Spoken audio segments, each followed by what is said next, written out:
Continuing to look at the fallout of Josh Gordon being placed on IR and his expected departure from New England. I'm Alex Barth, joined by Evan Lazar. This is the Patriots Press Pass from Gillette Stadium. And Evan, it was late in the day yesterday that Josh Gordon got placed on IR. I was still hanging around. You were out, so let's get your initial reaction first. Well, there's got to be more to this story. I just find it really hard to believe that the Patriots looked at their roster and said, our roster is better off without Josh Gordon on it. It just doesn't make any sense to me. I feel like there's going to be more that's going to come out about it. I do think that there is something to be said, though, for the fact that he did not look like himself for the last couple of weeks, even before he sat out with the injury. I get that he's banged up.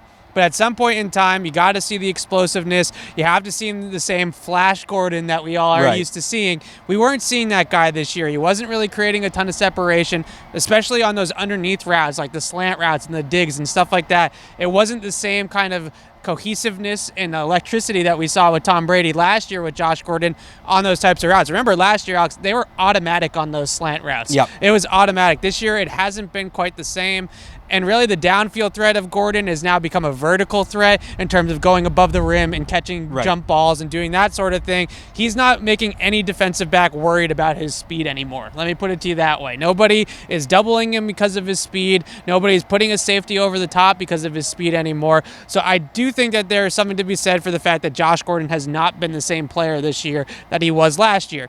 But that said, it's still really interesting that they decided that they are better off without him. So what I think may have happened, now that we've had some time to digest this, is you mentioned Gordon was hurt.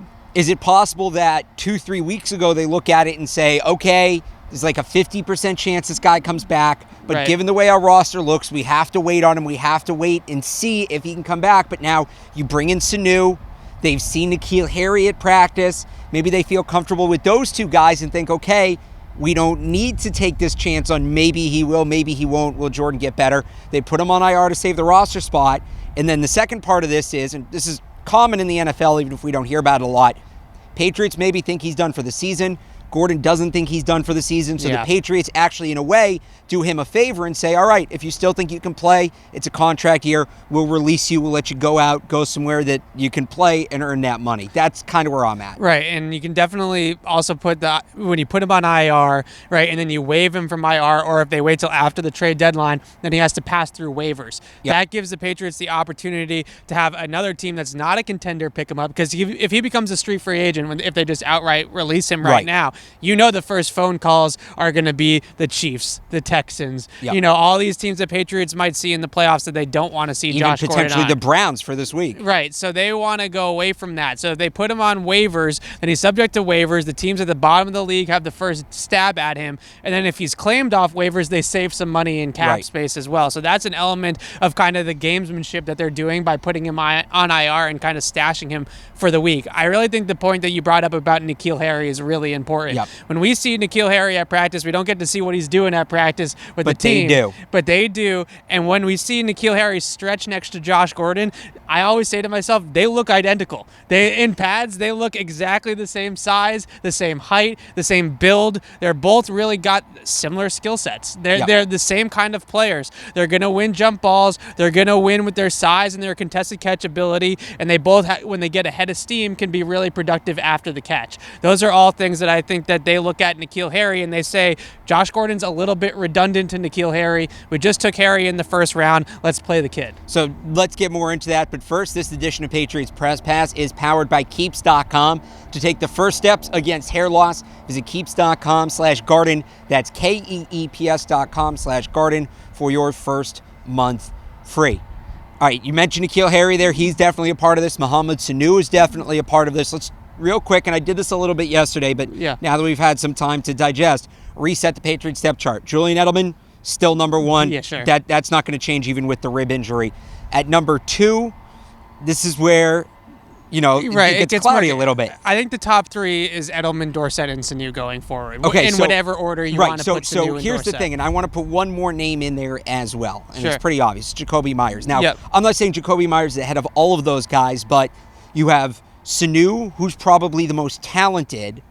You have Dorsett, who's the most familiar with the system. And again, Myers isn't going above those guys, but does Myers maybe, at least for now, does Myers maybe get put ahead of a guy in Mohamed Sanu, given that he's been here and he's been around? Maybe on Sunday, just because Mohamed Sanu is a big ask to ask Sanu to get up to speed in the next 5 days or so to be able to play regular snaps as a top 3 receiver in your offense. Also, remember, they have the bye week coming up, so that's going to be a big week, I think, for Mohamed Sanu to really hammer home where they're not game planning for a specific team. Bill Belichick talks about that a lot, is the fact that they need to get ready for the Cleveland Browns. So they can't be too concerned with getting Mohamed Sanu ready to play in the Patriots offense because they need to be worried about Cleveland. So the bye week, I think, is going to be big for Sanu in that regard. But really, I think that a lot of people are panicked about letting the kids play, about letting Harry and Myers play a little bit more. All you're asking them to do is be the 4th and the 5th receiver on the depth chart. So I want to get into that with N'Keal Harry because when he comes back,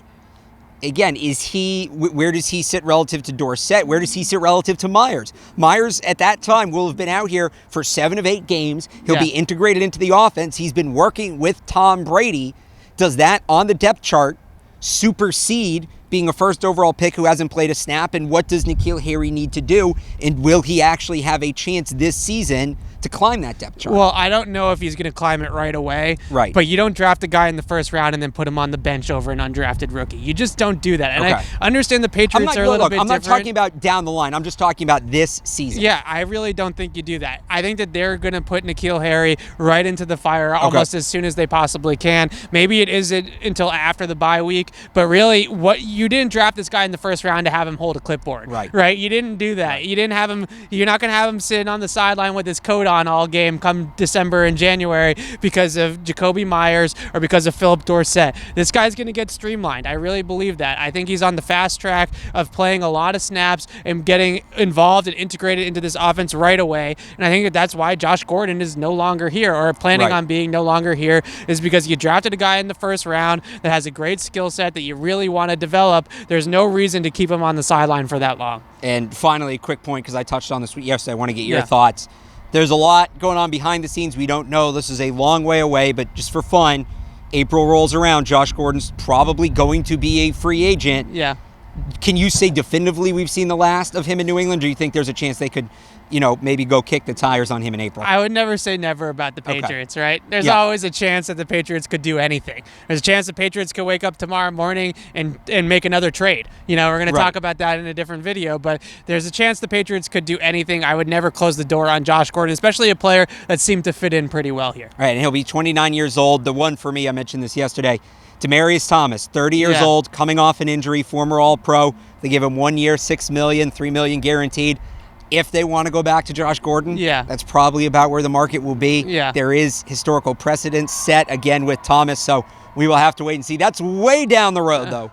We have a lot to cover before then, so make sure you're staying up to date with all of our coverage on CLNSmedia.com and on Twitter at PatriotsCLNS. This edition of Patriots Press Pass has been brought to you by Keeps.com. That's KEEPS.com. Go to Keeps.com/garden for your first month free. For Evan Lazar, I'm Alex Barth from Gillette Stadium.